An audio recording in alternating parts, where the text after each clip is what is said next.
அஸ்ஸலாமு அலைக்கும் வரஹ்மத்துல்லாஹி வபரகாத்துஹு. வீடியோக்குள்ளே போகிறதுக்கு முன்னாடி சில விஷயங்கள் நான் பதிவு செஞ்சு வைக்கிறேன். இந்த சேனல் ஏன் ஆரம்பிச்சிருக்கேன், எதற்காக ஆரம்பிச்சிருக்கேன், எந்த நோக்கத்திற்காக ஆரம்பிச்சிருக்கேன் அப்படின்ற சில விஷயங்களை இங்கே நான் பதிவு செஞ்சுக்கிறேன்.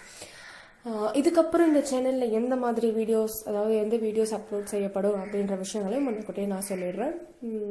இந்த சேனல் நான் ஏன் ஆரம்பிச்சிருக்கேன் அப்படின்னா, தஜ்வீத், அதாவது குரான் ஓதுறோம் இல்லையா, அதனுடைய சட்டங்களை சொல்லிக் கொடுக்கறதுக்காக தான் இந்த சேனலை நான் ஆரம்பிச்சிருக்கேன். அதை தவிர்த்து மற்றபடி இஸ்லாமிய பதிவுகளும் பதிவு செய்யப்படும்.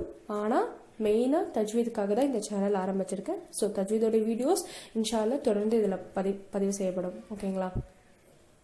ஸோ நான் இதை எடுக்கிறதுக்கு, இந்த கான்செப்ட் எடுக்கிறதுக்கு என்ன காரணம் அப்படின்னா, நான் இதுக்கு முன்னாடி பார்த்தீங்கன்னா வாட்ஸ்அப்பில் ஒரு சின்ன ஹிப்ஸ் குரூப் மாதிரி வச்சு நடத்திட்டு இருந்தேன்.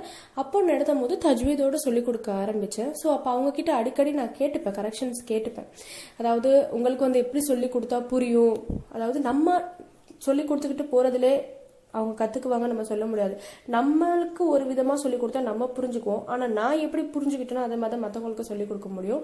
ஸோ ஆனால் அவங்க அதை புரிஞ்சுக்குவாங்களா, நான் சொல்கிறத வச்சு அவங்க விளங்கிக்குவாங்களான்னு பார்த்தா அது கஷ்டம்தான்.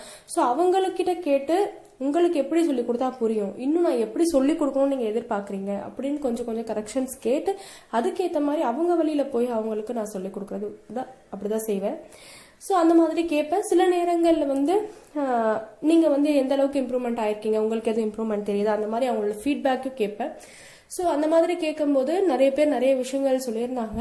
இந்த மாதிரி நாங்கள் ஃபர்ஸ்ட் இந்த மாதிரி ஓதிட்டு இருந்தோம், இப்போ இப்படி ஓதுறோம் அப்படின்னு சொல்லிட்டு நிறைய கமெண்ட் சொல்லியிருந்தாங்க. ஸோ அதில் ஒருத்தவங்க, அவங்க பார்த்தீங்கன்னா இத்தனைக்கு வயசு ஒரு 45 வயசு 50 வயசு இருக்கும், அந்த மாதிரி ஒரு வயசில் உள்ளவங்க தான். அப்போ அந்த ஆண்டி சொன்னது, அவங்க எங்கள் அம்மா வயசு இருக்கும் அவங்களுக்கு. ஸோ அவங்களோட விஷயம் மட்டும் என்னை ரொம்ப இம்ப்ரெஸ் பண்ணிச்சு. எந்த காரணத்தினால பார்த்தீங்கன்னா, அவங்க சொல்லும் போதே அவங்க அழுதுகிட்டே சொன்னாங்க, நான் தொழுகையில் எந்த அளவுக்கு தவறுதலாக ஓதுறேன்றது இப்போ நீங்கள் சொல்லி தான் எனக்கு விளங்குது, நீங்கள் சொல்லி தான் எனக்கு தெரியுது நான் எவ்வளோ பெரிய தப்பு பண்ணியிருக்கேன், சின்ன சின்ன விஷயங்கள்லையும் சின்ன சின்ன அந்த ப்ரொனவுன்சியேஷன் மிஸ்டேக்ஸ்லையும் நான் எவ்வளோ பெரிய தப்பு பண்ணியிருக்கேன்றது நீங்கள் சொல்லி தான் எனக்கு தெரியுது அப்படின்னு அவங்க ரொம்ப வருத்தப்பட்டு அப்படி சொன்னாங்க. இப்போ அல்ஹம்துலில்லாஹ் நான் அந்த அளவுக்கு என்னோட ஓதுதெல்லாம் மாற்றம் இருக்கு, அது எனக்கே தெரியுது. அதில் அல்லாஹ் உங்களுக்கு எல்லா நன்மையும் கொடுப்பான்னு சொல்லிட்டு அவங்க ரொம்ப ஃபீல் பண்ணி இவ்வளோ நாள் தப்பு பண்ணிட்டோமே அப்படின்னு அதை திருத்திக்கிட்டு அவங்க அதை பேசினாங்க. ஸோ அது எனக்கு இப்போ வரைக்குமே அவங்கள மறக்க முடியல. அவங்க சொன்னது என்னன்னா, இதை நீங்கள் தொடரணும், எக்காரணத்துக்கு கொண்டும் இந்த இதை நீங்கள் கைவிட்டுறாதீங்க. ஸோ நீங்கள் கண்டிப்பாக இதை சொல்லி கொடுக்கணும், இதனால நிறைய பேர் பயனடையணும் அப்படின்னு சொல்லிட்டு என்கிட்ட சொன்னாங்க. பட் ஆனால் என்னோட சில ஃபேமிலி சிச்சுவேஷன்ஸ்னால என்னால் அந்த குரூப்பை கண்டினியூ பண்ண முடியல. ஸோ என்னால் தொடர முடியல. பட் இப்போ வரைக்குமே அவங்க எல்லாருடைய நம்பர்ஸுமே என்கிட்ட இருக்குது. இப்போ வரைக்குமே என்கிட்ட கேட்பாங்க, நீங்கள் எப்போ ஆரம்பிக்க போகிறீங்க, எப்போயாவது குரூப் ஆரம்பிங்கக்கா, நானும் ஜாயின் பண்ணிக்கிறேன், சொல்லிக் கொடுங்க அப்படின்னு சொல்லிட்டு நிறைய பேர் என்கிட்ட ஈகராக கேட்டுட்டு இருக்காங்க. இப்போ வரைக்கும் இன்ட்ரெஸ்டடாக இருக்காங்க. பட் ஆனால் என்னால் ஆடியோ அனுப்ப முடியல, ப்ளஸ் சொல்லிக் கொடுத்து ஆடியோ அனுப்ப முடியல. ப்ளஸ் அவங்க அப்படியே அனுப்பிட்டாலும் அவங்க அந்த சூறாவை மனப்பாடம் பண்ணி எனக்கு அனுப்பும்போது அதில் கரெக்ஷன்ஸ் சென்ட் பண்ணுற அளவுக்கு எனக்கு டைம் இல்லை. ஸோ வீட்டில் ஒர்க், குழந்தை இப்படி எல்லாம் இருக்கிறதுனால கரெக்டாக நான் அதை மேனேஜ் பண்ணிக்க முடியல. ஸோ அதனால நான் அதில் ட்ராப் அவுட் ஆனேன்.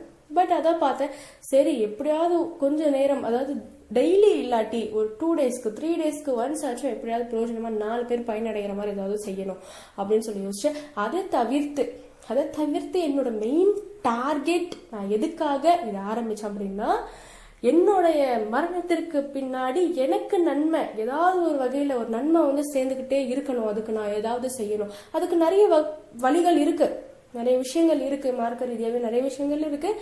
பட் எனக்கு எது தெரியும், என்னோட தகுதிக்கு எது முடியும் அப்படின்றத நான் யோசிச்சேன். ஸோ என்னோட தகுதிக்கு எனக்கு தெரிஞ்சு இது வகையா நான் சம்பாதிக்கலாம், இது மூலியமா நான் அந்த நன்மையை சம்பாதிக்கலாம் அப்படின்னு சொல்லிட்டு தான் இந்த யூடியூப் சேனல் மூலியமா சரி போகலாம் அப்படின்னு சொல்லிட்டு. ஸோ இதை நீங்கள் எத்தனை பேர் பார்ப்பாங்கன்றது எனக்கு தெரியாது, ஸோ அக்யூரேட்டாக எனக்கு தெரியாது. ஆனால் அது ஒரு 50 பேர் பார்த்தா கூட கண்டிப்பாக அந்த ஒரு 5 பேராவது அதன் மூலயமா மாற்றி திருத்தி பயனடைவாங்க. ஸோ அவங்க ஓதுறது மூலியமா எனக்கு அந்த நன்மை சேரும். நாளைக்கு என்னுடைய மரணத்திற்கு மௌத்துக்கு பின்னாடி எனக்கு அந்த நன்மை சேர்ந்துக்கிட்டே இருக்கணும். இதை எதிர்பார்த்து தான் நான் இந்த விஷயத்த செய்கிறேன். என்னோட டைம் ஒதுக்கி எல்லா விஷயங்களையும் ஒதுக்கி வச்சு நான் இவ்வளோ தூரம் பண்ணுறதுக்கு ஒரே காரணம் அதுதான். ஸோ சதக்கத்துல் ஜாரியா, அதுதான் என்னோட சேனல் பேராக கூட நான் வச்சிருக்கேன். ஸோ சதக்கத்துல் ஜாரியா, நிலையான தர்மம், என்னோட மரணத்திற்கு பின்னாடியும் எனக்கு அந்த நன்மை சேரணும் அப்படின்றத நான் எதிர்பார்க்குறேன். ஸோ அதுக்காக தான் இந்த விஷயம். ஸோ அதனால அதுக்காக தான் இந்த யூடியூப் சேனலில் மெயினாக ஆரம்பிச்சிருக்கேன். ஸோ இதுக்கப்புறம் தொடர்ந்து பதிவு செய்யப்படும். பட் ஆனால் வந்து என்னால் ரெகுலராக, அதாவது டெய்லி பண்ண முடியாது. But at least 3 days or 4 days once ஆச்சும் தஜ்வீத் வீடியோ பதிவு செய்யப்படும். அது இடப்பட்ட டைமிங்கில் இஸ்லாமிய பதிவுகளும் பதிவு செய்யப்படும். சரிங்களா? ஸோ இப்போ வீடியோக்குள்ளே போகலாம். இப்போ வீடியோக்குள்ளே போனோன்னா முதல் விஷயம், எப்போவுமே ஒரு பொருளுடைய இம்பார்ட்டன்ஸ் நம்மளுக்கு தெரியணும். ஒரு விஷயம் இருக்கு அப்படின்னா அதோட இம்பார்ட்டன்ஸ் தெரியணும். அதோட இம்பார்ட்டன்ஸ் தெரிஞ்சாதான் அதுக்கு கொடுக்க வேண்டிய கண்ணியமையும் அதுக்கு கொடுக்க வேண்டிய ஹக் நம்ம கொடுப்போம் அந்த இடத்துல. சரிங்களா? இப்போ சரி, ஃபார் எக்ஸாம்பிள் பார்த்தீங்கன்னா தொழுகை இருக்கு. தொழுகையுடைய முக்கியத்துவங்கள் தெரிஞ்சாதான் அதை நம்ம சரிவர ரெகுலரா தொழுகை ஆரம்பிப்போம் இல்லையா? ஸோ அப்போ அதோட முக்கியத்துவம் நம்மளுக்கு தெரியணும். மார்க்கமே அதுதானே. தொழுகையோட அல்லாஹுடைய வசனங்கள் இருக்கு. தொழுகையை நீங்க அதை குறித்த நேரத்தில் தொழுவுங்க அப்படின்னு சொல்லிட்டு அல்லாஹுடைய தூதருடைய ஹதீஸ்கள் அங்கே இருக்கு, பொன்மொழிகள் இருக்கு. ஸோ இவ்வளோ விஷயங்கள், அந்த பொன்மொழிகள் அவ்வளோ இது தெரிவிக்குது. அதாவது இந்த தொழுகையோட முக்கியத்துவம் என்னென்ன அப்படின்னு சொல்லி பார்க்கும்போது நிறைய விஷயங்கள். மறுமை நல்ல முதல் கேள்வி அதுதான் நம்மளோட முதல் கேள்வியே அதுதான். ஸோ அதோட இம்பார்ட்டன்ஸ் நம்ம தெரிஞ்சுக்கும் போது தான் அதுக்கு நம்ம முக்கியத்துவம் கொடுத்து அதை சரிவர செய்ய ஆரம்பிப்போம். ஸோ அதே மாதிரி தான் அந்த குர்ஆன் ஓதுவதுடைய முக்கியத்துவம் தெரிந்தால் மட்டுமே அதுக்கு நம்ம முக்கியத்துவம் கொடுத்து அதை இப்படி தான் செய்யணும் அப்படின்னு செய்ய ஆரம்பிப்போம். அதே மாதிரி ஃபார் எக்ஸாம்பிள் பார்த்துக்கிட்டோம்னா ஒவ்வொரு இதுக்கும் ஒவ்வொரு சட்டங்கள் இருக்கு. இப்போ உது எடுத்துக்கிட்டோம் அப்படின்னா அதுக்கு ஒரு சட்டம் இருக்கு. அது இப்படி செஞ்சாதான் அது உது அப்படின்னு. அதே மாதிரி நோன்பு, நீங்க இப்படி வச்சாதான் அது நோன்பு, இந்த சட்டத்தை பின்பற்றி வச்சாதான் நோன்பு அப்படின்னு ஒரு விஷயம் இருக்கு. ஸோ அதை தாண்டி தொழுகை, இந்த தொழுகை முறையை பின்பற்றி தொழுதாதான் அது தொழுகை. நம்ம போன போக்கில் பண்ணிட்டு போறது எதுவுமே கிடையாது. எல்லாமே அது முறைப்படி சட்டத்தை பின்பற்றி செய்தால் மட்டுமே அந்த விஷயம் முழுமை பெறும். அப்படிதான் இந்த குர்ஆன் ஓதுறதும். ஸோ அதுக்கும் சட்டங்கள் இருக்கு. அதை பின்பற்றி ஓதுனாதான் அந்த விஷயம் முழுமையடையும். நம்மளுக்கு இத்தனை நாள் தெரியாம இருந்தது தப்பு கிடையாது. ஆனா இதுக்கப்புறம் தெரிஞ்சுக்காம இருக்கிறது தான் தப்பு. ஸோ எந்த அளவுக்கு உங்களால முயற்சி செஞ்சு உங்களால அதை கத்துக்க முடியுமோ அந்த அளவுக்கு இன்ஷால்லா கூடிய விரைவில் அதை முயற்சி செஞ்சு கத்துக்கோங்க. இன்ஷால்லா அல்ல அதுக்கேற்ற மாதிரி உங்களுக்கு லேசாக்கி வைப்பா.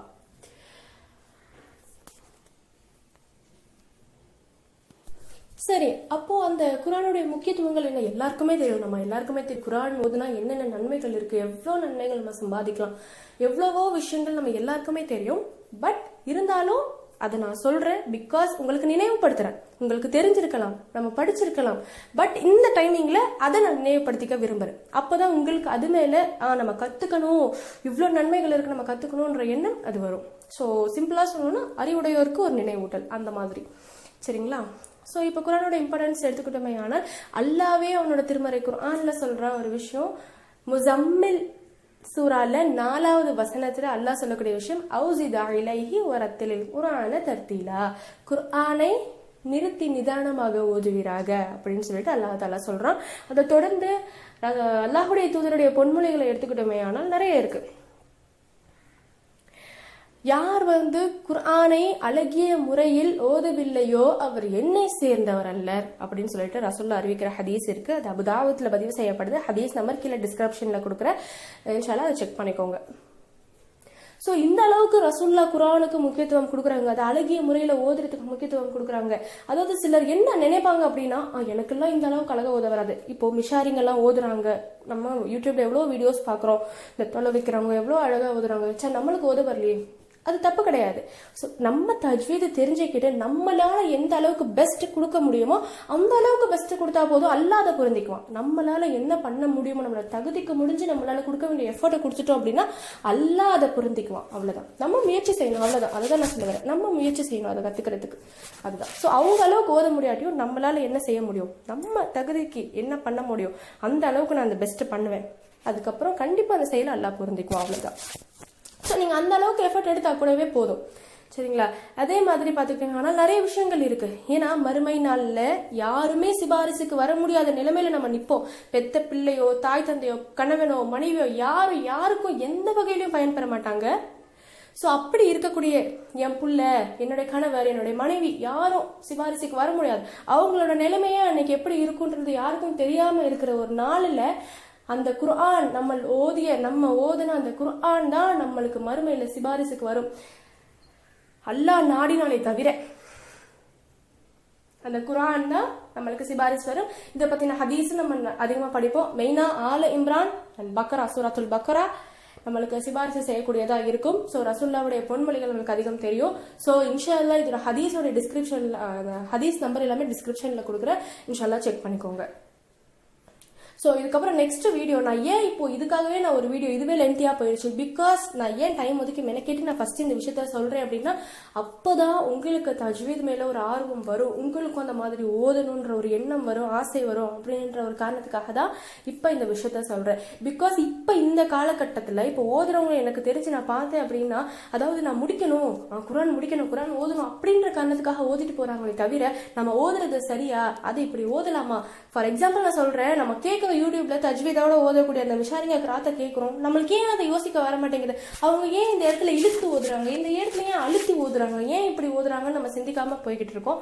ஸோ அது எல்லாத்தையுமே சிந்திச்சு பார்த்து, ஸோ அவங்க ஏன் இப்படி பண்றாங்க, இதுக்கு காரணம் என்ன, ஏன் அந்த இடத்துல இப்படி பண்றாங்க, அதை நம்ம சிந்திக்கணும். அப்படி சிந்திக்கும் போது அந்த இடத்துல நம்மளுக்கு வழி கிடைக்கும் கண்டிப்பா. ஸோ அப்ப இதுதானா, இதனாலதான் அவங்க இப்படி ஓதுறாங்களா, இதுக்கு இப்படி சட்டம் இருக்கா, இது நம்ம தெரிஞ்சுக்கணும், நம்ம கத்துக்கணும் அப்படின்ற ஒரு விஷயம் தோணும். ஸோ அதுக்காக தான் நான் இவ்வளோ தூரம் வந்து டைம் ஒதுக்கி நான் மெயினாக இந்த முன்னாடி அதாவது இம்பார்ட்டன்ஸ் ஆஃப் குர்ஆன் அதை தெரிஞ்சுக்கணும், அதோடைய பயன்கள் என்ன அப்படின்றத நம்ம தெரிஞ்சுக்கணும் மெயினாக. சரிங்களா. ஸோ அதே மாதிரி தெரியும் ஒரு எழுத்துக்கு எவ்வளோ நன்மை கிடைக்குது. அலிஃப் லா மீம், அது அலிஃபுக்கு 10 நன்மை, லாமுக்கு 10 நன்மை, மீமுக்கு 10 நன்மை, ஸோ டோட்டலி 30. ஸோ இவ்வளோ நன்மைகள் அல்ல இந்த அளவுக்கு நன்மைகளை வாரி வழங்குற அந்த வேதத்தில் உள்ள வார்த்தைகளை ஓதுறதுக்காக அப்போ நம்ம அதை எந்த அளவுக்கு சரி செஞ்சு ஓதணும். ஸோ இது எல்லாத்தையும் நம்ம யோசிச்சு பார்த்து அதுக்குண்டான முயற்சியை நம்ம எடுக்கணும். தஜ்வீத் அதை கத்துக்கிறதுக்கு உண்டான முயற்சி அதுதான். ஸோ இன்ஷா அல்லாஹ் நெக்ஸ்ட் கிளாஸ்ல தஜ்வீதோட ஃபர்ஸ்ட் பார்ட் வீடியோ பதிவு செய்யப்படும். ஸோ இன்ஷா அல்லாஹ் அதை மறக்காம செக் பண்ணி பார்த்து கத்துக்கோங்க இன்ஷா அல்லாஹ். அஸ்ஸலாமு அலைக்கும் வரஹ்மத்துல்லாஹி வபரகாத்துஹு. அஸ்ஸலாமு அலைக்கும் வரஹ்மத்துல்லாஹி வபரகாத்துஹு.